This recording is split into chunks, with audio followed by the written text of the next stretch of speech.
Here is our third topic in Unit 9, which is on experimental probability, and here is our mild video.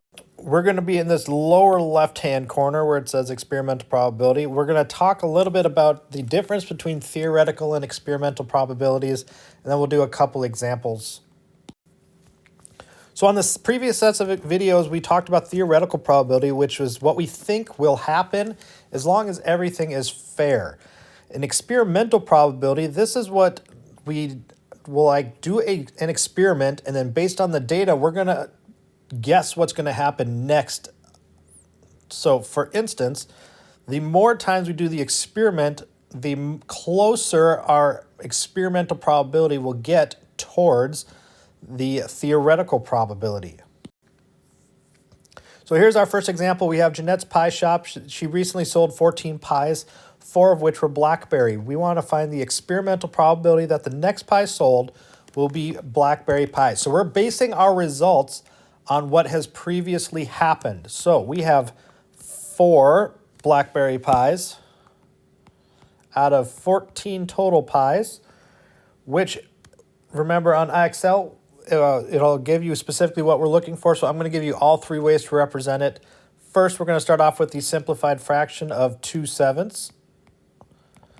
If I divide 2 by 7 on the calculator, that would give me 0.285, and then a bunch of other numbers after that.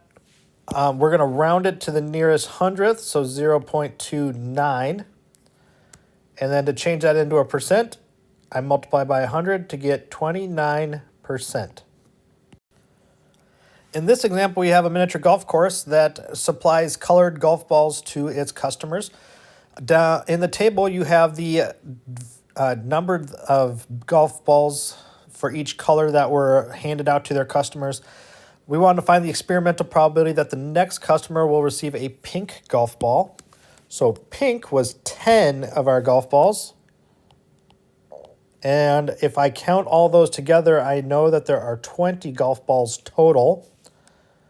So simplifying that fraction becomes 1/2. 1/2 is 0.5, and multiplying that by 100, that's 50%. That brings us to our last example. We have a haircut salon. They have a variety of colors of hair that they have worked on with their clients. What is this experimental probability the next client to get a haircut in Manuel's salon will have brown hair? So brown has 6 cuts in their experiment, so that's 6 out of a total of 12. Simplifying that fraction becomes 1/2. The decimal, once again, is 0.5, and the percent is 50%. So these are on IXL.